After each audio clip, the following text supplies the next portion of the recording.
Mark Levin here. Our number 877-381-3811, 877-381-3811. We are loaded for bear.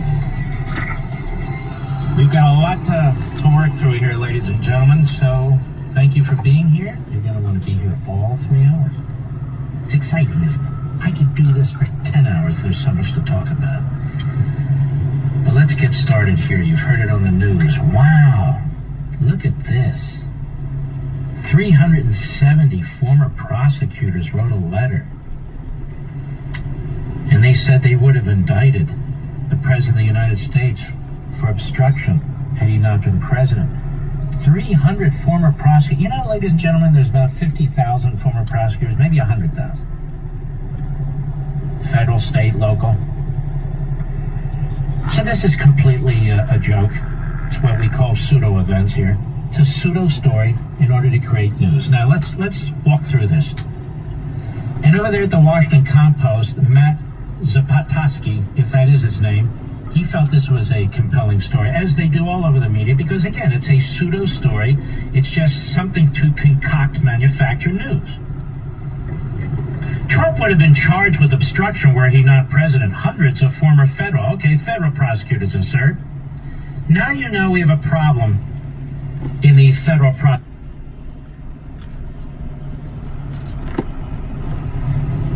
If clowns like this are signing letters like this, they weren't even involved in the case. They weren't even involved in the case. And they clearly are mostly constitutional illiterates, because they're not familiar with the 2005 Supreme Court case, right on point, dealing with obstruction, that their hero, Andrew Weisberg, was involved in. And I blame Mueller for this. That volume 2 of his report opened the door to all this. So every clown former prosecutor, and they're everywhere, they're a dime a dozen. That's right, I said it. They're a dime a dozen. The liberals, out of the woods. Now, I was once a prosecutor. Who gives a damn? More than 370 former federal prosecutors who worked in Republican and Democratic administration. Well, let's stop there. If you're a federal prosecutor, 99% of federal prosecutors worked in Republican or Democratic administration. You know why, Mr. Producer? Because they're civil servants. Their career. Their career. So to say they worked in Republican and Democratic administrations is to say nothing. But let's continue with this pablum. Have signed on to a statement asserting Special Counsel Robert Mueller III's findings would have produced obstruction charges against Trump, if not for the office he held. Now, ladies and gentlemen, listen to how stupid that is. How stupid these former federal prosecutors are.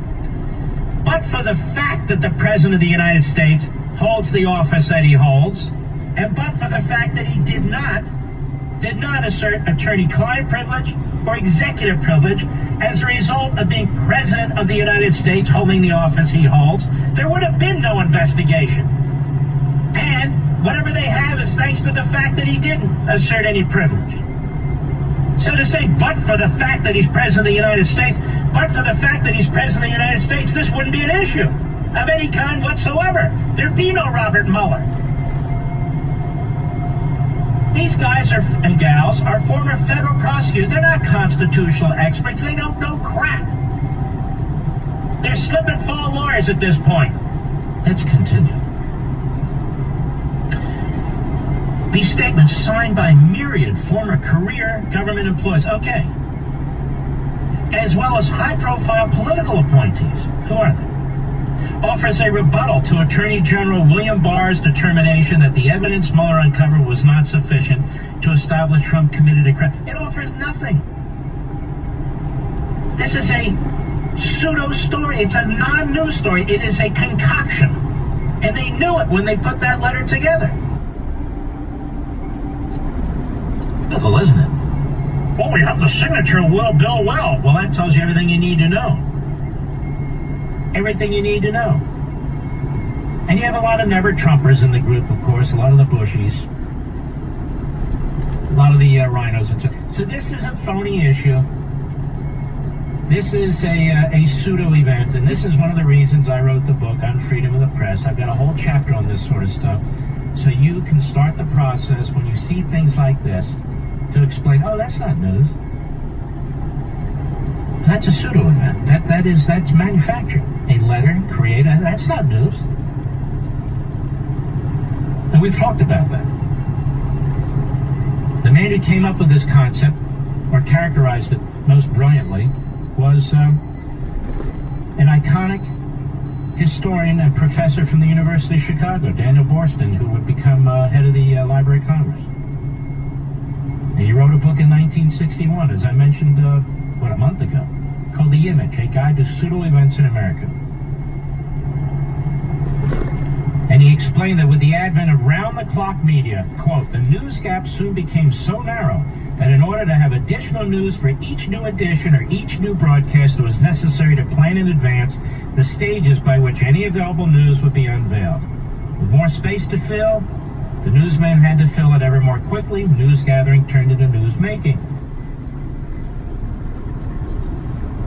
Events in geometric progression.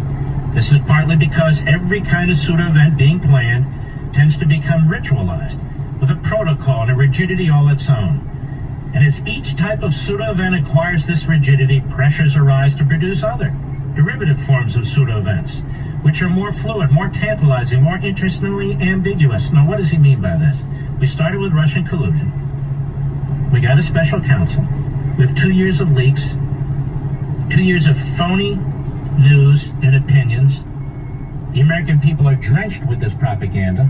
The whole thing was a pseudo-event. They come up empty, so they have to create another pseudo-event. And what is it? Oh, look at Volume 2, Obstruction of Justice. Oh, now we have a letter. And now we have to hold the Attorney General in contempt. Look at all this. All manufactured. Nowadays, he writes, the test of a Washington reporter is seldom his skill at precise dramatic reporting, but more often his adeptness at dark intonation.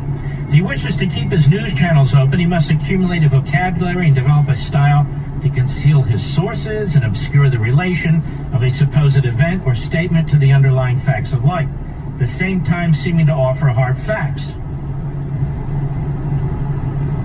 Perfect example of this process involves the so-called Russia collusion allegation. Summarized. Started as a political accusation. And then, of course, we have this attack on Bill Barr. You know, if you don't give us that whole damn report by Wednesday, we're going to hold you in contempt. Now, ladies and gentlemen, if Bill Barr gave them the whole report by Wednesday, he would be violating federal law. Since 6E grand jury information is secret as a matter of federal law passed by Congress. So unless Congress amends its own law, or Congress goes to the courts and makes the claim that this information should be public and it meets the standard that Congress set in the original statute, the information is not free to be made public.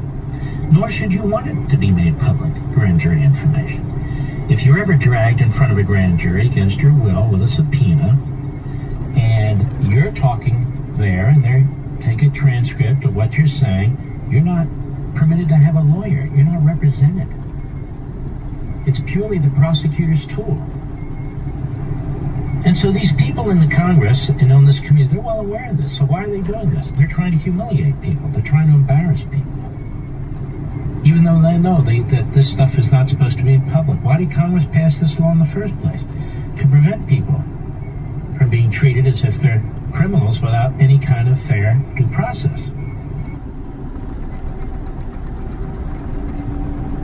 Iran was plotting some massive attack against American interests. Could be military, could be business, could be anything.